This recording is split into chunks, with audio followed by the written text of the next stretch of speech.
Welcome to Popternative, where we dive into topical discussions from the worlds of pop culture, social media, and sports. Here is your host, Peter Remoliotis, aka PD Beats.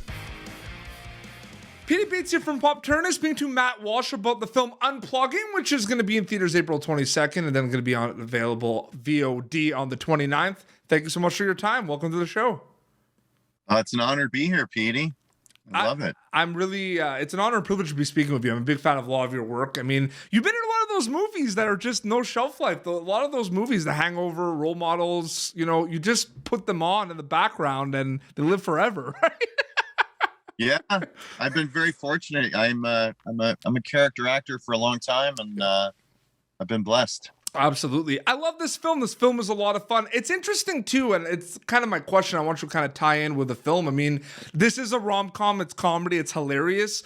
But there's serious undertones in this film, right? It's about finding yourself, self-reflection. Do you notice that when you're making this film as well?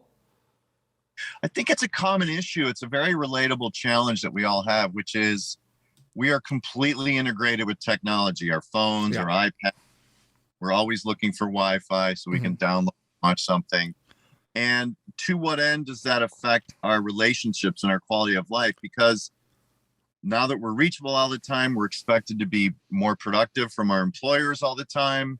And there has to be boundaries in our life so we can have a good quality of life and we can have quality relationships with people that aren't interrupted or distracted by like us giving split focus to our cell phone. Mm-hmm. Absolutely. Have you noticed that the genre of comedy has just naturally evolved and has become more deep and has become more not just kind of slapstick and everything? And those are good and we need those. But I feel like the genre is growing a lot, where there is a lot of kind of what you just said about technology and a lot of social kind of implications as well. I guess, yeah, maybe in this current trend, there probably is, but I also feel like satire has been around for centuries, and I feel like that is the effective way to show people, hopefully, like what's going on. Or I grew up on the Marx Brothers, and they did stories about big business or government corruption or the ridiculousness of war, and those are truths that Shakespeare wrote about. So yeah, but in this current moment we're in, I do think there is a swing towards perhaps some substance as opposed to just like four dudes going away to spring break. I think there's stuff underneath, which is great. I think it's obviously I think people probably want it, or there needs to be variation and evolution in the concepts that are like delivering comedy. Yeah, absolutely. Well, it's fun to adding to what you just said too about Marx Brothers and everything. I mean, you look at all like the 90s sitcoms, Matt, like the family sitcoms, right? There were some very deep, serious episodes for a lot of those shows. Like those family sitcoms, like they tackled a lot of issues, like shows like Boy Meets World, Fresh Prince. Like there were a lot of serious moments, and it was just kind of a comedy about a family coming to age. But there's a lot of Full House, there's a lot of that, so I feel like that's always been around. Maybe we're noticing it a little bit more with the age of social media and like memes and GIFs and TikTok and all that, because everything resurfaces more. Yeah, and even before that, the 70s, I would add, is like guys like Norman Lear made all these sitcoms, from All in the Family to Maude to the Jeffersons. And they were based around like feminism or racism or what it's like to be a black, entrepreneur in a white America. And their whole premise was grown from heavy issues. Yeah, absolutely. No, it's so true. And getting back to the film a little bit, you and Eva, you as soon as like we see you in the first scene, there is that chemistry, and I love it. What was it like working with her on this film specifically? Well, she is Janine. She is the most productive and engaged. She's always reading news articles, and she's incredibly productive, but also, admittedly spends 7 to 8 hours of screen time a day because she's a mogul. She's doing many things. Yeah. But she was a joy and really fun. And it was also in the middle of COVID, which was a strange time to make the movie, pre-vaccine. So she funnily was always spraying that alcohol spray in the air that like supposedly was killing COVID. And fortunately we never got it.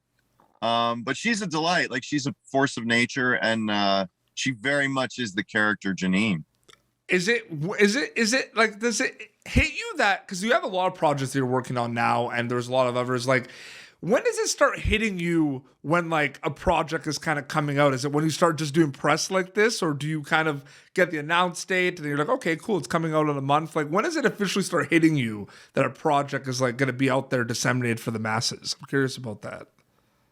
There are milestones, like getting just the other day, I got a post. I got like 4 of the movie posters. Like, that's always a moment for me of like, I can't believe we have a movie poster. Like, I always cherish that. And I think doing press makes you aware of like, oh, like you'll meet people who watched it and liked it. And then you're like, oh, good, it's working. So I think that makes you aware of like, oh, this thing's dropping and it's starting to get awareness. And then, you know, months out, obviously marketing teams take over and they give you ideas and you're in on calls and Zoom. So a lot of work happens several months out before any of, you know, the stuff drops in the media. So you're aware of it, but I think there are, you know, child moments of joy, like getting the poster or like talking to a reviewer who really liked it and got, because, you know, having written it and produced it and like, you know, chase the money, it's a very personal project. Yeah.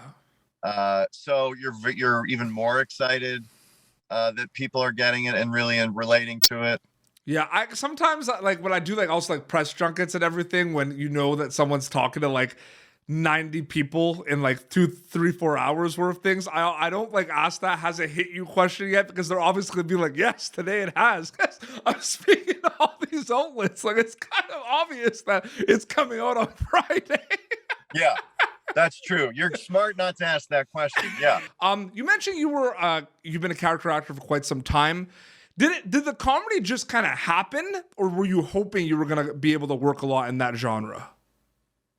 No, that's my training. I came out of Chicago sketch and improv. Yes, that's right. I was with a group called Upright Citizens Brigade, and Chicago is a great training ground for comedy. I toured with Second City. Mm-hmm. So I've always been inside the comedy world, and that's my training. And so I approach the work looking for where the laughs are. And I've always written, because I was a sketch guy, you always had to write stuff and carry your weight that way. So that's my training. So I've continued that. I take great pleasure in creating, writing, and performing my own material. Like that's my training. What is a misconception right now that you could tell me about sketch comedy that people might not know about? Even if it's like an obvious one. A misconception. Do people think it's a lot of improv? Because I feel like people assume that there's a lot of winging it in sketch comedy, and I hear that it's like the opposite. No, sketch comedy is definitely well written and rehearsed. What is this? I don't really know. Like, I think people assume it's only Saturday Night Live. Like, that's a misconception. There's a lot of sketch happening that isn't at Saturday Night Live, and they do it well, obviously, but there's a lot of other stuff out there. So that would be one misconception. I've always wanted to break the next sketch group. That's something I'm sort of toying with, the idea of like gathering some, because people make comedy now on social media and they're funny and they're creators on their own. And I'd love to gather a collection of them and sort of break the next Kids in the Hall or the next, whitest kids we know. Yeah, absolutely. That's a very good point. And Matt, before we wrap up quickly, when they get the chance to watch Unplugging, takeaway wise, what are you hoping the audience gets out of it besides, being entertained? Because escapism is right there. That's an obvious one. But anything else, what you're hoping they get out of it when they get to watch the film? I think hopefully you have to create boundaries and time for the people you love to have healthy relationships and to reinvigorate and fill the well of your own soul. And I think you have to get into nature because that's the ultimate reset. Like, getting into nature for any amount of time is a win. You just have to do it. You just have to get out, walk in the park, whatever, go see some trees. It just naturally resets you because we're staring at these screens all day and we're not built for that. Oh, absolutely. Matt, this was a blast. Thank you so much for coming on Popternative to chat about Unplugging. I really appreciate it. Thank you, Petey. Anytime. Absolutely. So yeah, the film's going to be available soon. And where can people follow you on social media to keep up to date with everything? Is there like an Instagram account? Mr. Matt Walsh. I'm on Instagram. Amazing. This has been Popternative, youtube.com/Popternative for previous episodes. Look it out for Unplugging. Until next time, this is Matt Walsh and PD Beats signing off. Thank you for tuning in to Popternative. Make sure to check out our past episodes of Popternative on YouTube. Be sure to like Popternative on Facebook and follow us on Twitter. This has been an Autograph Communications production.